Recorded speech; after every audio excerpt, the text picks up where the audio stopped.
Rabbi इश्रह ली सदरी व यस्सिर ली अमरी वाहलुल उक़दतम मिन लिसानी यफ़क़हू क़ौली। अस्सलाम वालेकुम and welcome to all of you. तो कैसे हैं आप सब लोग जी, इस दुआ के साथ कि जहाँ पे भी हों खैरियत से हों। सबसे पहले तो हम अल्लाह का शुक्र अदा करते हैं कि एक और बड़ा सीज़ फायर हुआ और कीमती इंसानी जानें ज़ाया होने से बच गईं, वो किसी तरफ की भी हों। इंसानी जो जानें हैं वो ज़ाया नहीं होनी चाहिए।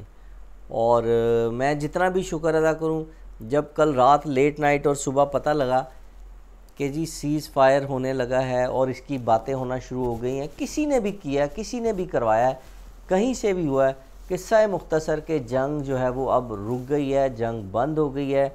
और शुक्र है अल्लाह का कि अब कोई भी बच्चा, कोई भी बच्ची, कोई भी बड़ा, कोई भी हो, उसकी जान ज़ाया नहीं होगी, कोई ज़ख्मी नहीं होगा और किसी को तकलीफ़ नहीं होगी। जितने हुए हैं ज़ाहिर है वो तो हो गए हैं, क्योंकि इसमें ये नहीं होगा कि वो कोई कौन सा मुल्क हारा है, कौन सा मुल्क जीता है। ये बात बड़ी फेमस है कि ये बात अब सुनने को और हमें देखने को मिलेगी कि जी माशाल्लाह बचने वाले कौन हैं और जो चले गए हैं, जो मर गए हैं वो कौन है।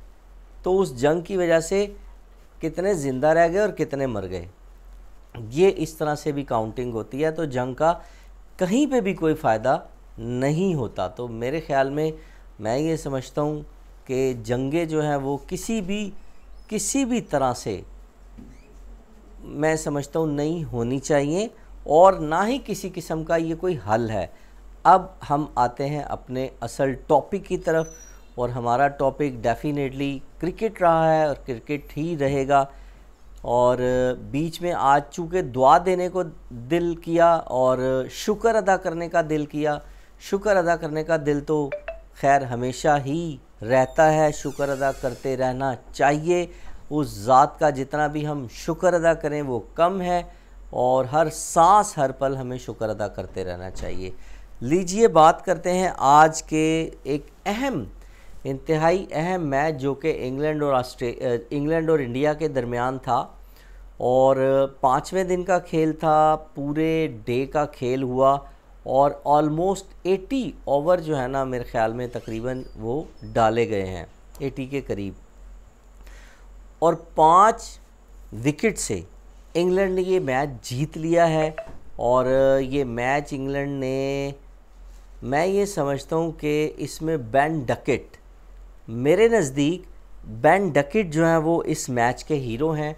और सबसे पहले तो कमेंट में आप ये बताइएगा कि आपके नज़दीक किसकी जो इनिंग्स है वो सबसे ज़्यादा वैल्यूएबल इनिंग्स थी, जिसकी वजह से मैच जो है वो एक नामुमकिन मैच, मैं ये समझता हूँ कि इंग्लैंड का जीतना कल तक 10% से ज़्यादा नहीं था और ज़्यादातर चांसेस मेरे ख़्याल में इस बात के थे कि या तो इंडिया ये मैच जीतेगा या फिर ये मैच ड्रॉ होगा। तो इसमें कौन से ऐसे प्लेयर हैं जिनकी वजह से इंग्लैंड ये मैच जीत पाया है और किन प्लेयर्स ने ज़िम्मेदाराना इनिंग्स का मुजाहरा किया, कौन से प्लेयर जो ब्रेव खेले, लंबी इनिंग्स खेले, अच्छी इनिंग्स खेले, बुनियाद डाली। डेफिनेटली जैक क्रोली और बेन डकेट की जो ओपनिंग पार्टनरशिप है, सबसे पहले तो आपको पता है कि डे 1 में ये मैंने तबसरा किया था, आप वीडियो प्लीज़ उठाकर देखिए कि उसमें ये मुझे लगा था कि पहला मैच जो है वो पहले दिन के तबसरे की, मैं कल की तबसरे पे भी आता हूँ, कल की जो हमने बात की उस पर भी मैं आता हूँ, इसके बाद आऊँगा। पहले मैं डे 1 पे जो हमने बात की थी वो ये की थी कि इंग्लैंड में, ना सिर्फ इंग्लैंड में बल्कि सीना कंट्री के अंदर जितनी भी सब कॉन्टिनेंट कंट्रीज़ के मुल्क हैं, जिसमें डेफिनेटली ऑब्वियसली बड़ी टीम इंडिया है, फिर आपकी बाकी 3-4 टीम हैं जिनमें पाकिस्तान है आपकी और अफ़गानिस्तान है, श्रीलंका है, बांग्लादेश है, बाकी तो मतलब इतनी ज़्यादा रेगुलर टीम्स नहीं हैं, ये 4-5 टीम है रेगुलर।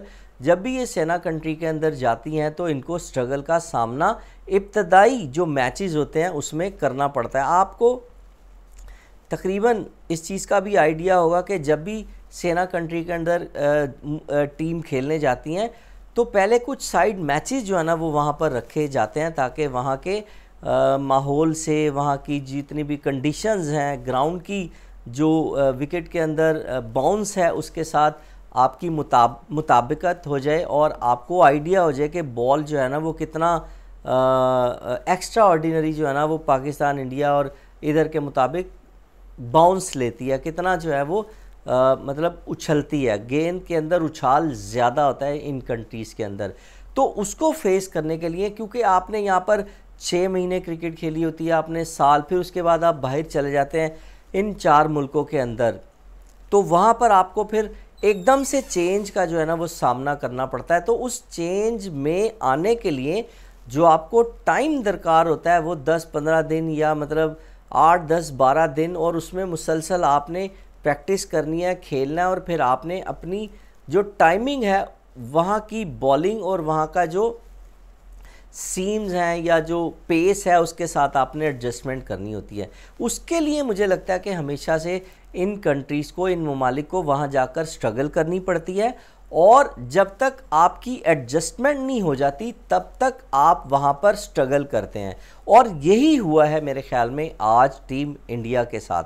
हालांकि आपने देखा होगा कि ये एक इंतहाई जिसे कहते हैं डेड विकेट थी, और इंतहाई जिसे कहते हैं बैटिंग विकेट थी। डेड विकेट मतलब बॉलर की मौत, और बैटर की जो है ना वो आपकी लॉटरी कह सकते हैं हम। तो लॉटरी ही आप देखें कि इंडियन बैटर ने, आपके ऋषभ पंत ने शानदार बेहतरीन किस्म की बैटिंग का मुजाहरा किया। जितनी भी तारीफ़ की जाए मैं समझता हूँ ऋषभ पंत की कम है, और अल्फाज से बयान किया जाना मैं समझता हूँ थोड़ा सा मुश्किल होगा। और एक बेहतरीन जिसे कहते हैं विक्ट्री की बुनियाद तो ऋषभ पंत ने डाल दी थी, लेकिन मुझे ये लगता है कि कहीं ना कहीं थोड़ा सा इंडिया की टीम स्लो भी खेली है, और अगर इंडिया की टीम थोड़ा सा तेज़ खेलती इन्हीं टाइमिंग के अंदर और इन्हीं ओवर्स के अंदर, ये रन्स अगर थोड़े से ज़्यादा होते तो फिर इंग्लैंड को जो है वो डेफिनेटली प्रेशर आता और कहीं ना कहीं इस मैच की सूरत हाल चेंज होती। वैसे मैं ये बता दूं 371 पौने 400 रन्स भी थोड़ा नहीं था, लेकिन इंग्लैंड की तारीफ़ करनी पड़ेगी, इंग्लैंड की बैटिंग की तारीफ़ करनी पड़ेगी, उनकी ओपनिंग पार्टनरशिप की तारीफ़ करनी पड़ेगी, उनके पूरे के पूरे जितने भी आपके जैक क्रॉली हैं, आपका बेन डकेट है, आपके जो रूट, एक बड़ा नाम, और एक मर्तबा फिर साबित किया जो रूट ने कि उनसे बड़ा प्लेयर वक्त आने पे शायद ही आपको देखने को मिले। आज फिर उन्होंने जिसे कहते हैं विनिंग नॉक खेला और अपनी टीम को हारी हुई बाजी जितवाने में अहम किरदार अदा किया। सबसे पहले तो मैं समझता हूँ कि बेन डकेट वो है चैम्पियन, वो है हीरो, क्योंकि ये तारीख साज मेरे ख्याल में इतने बड़े मार्जिन से अपने मुल्क के अंदर इतने बड़े मार्जिन से पाँचवें दिन और चौथी इनिंग्स में मुझे नहीं लगता कि शायद कोई टीम जीती होगी जिसने पौने 400 रन्स भी किया और 80 ओवर्स भी तकरीबन खेले और 5 विकेट जो है ना वो आपने बचा कर रखी। तो मैं समझता हूँ कि इंग्लैंड की टीम ने एक मर्तबा साबित किया कि वो अपने मुल्क के अंदर एक इंतहाई मजबूत और स्ट्रॉन्ग टीम है। और जिस तरह से उन्होंने गेम प्ले की है पहले दोनों इनिंग्स के अंदर, पहली इनिंग्स में आप देखें कि बराबरी की नॉक के ऊपर उन्होंने फिनिश किया, जब दूसरी इनिंग्स में एक मुश्किल कड़े वक्त का सामना उन्हें करना पड़ा तो पूरी की पूरी टीम जो है ना उन्होंने थोड़ा थोड़ा सा हिस्सा डाला और इस मैच को जीत के तारीख जो है ना वो रकम की। तो मैं ये समझता हूँ एक ऐसी विक्ट्री, एक ऐसी फतह जो कि आने वाले मैचेस के ऊपर भी डेफिनेटली असरअंदाज होगी।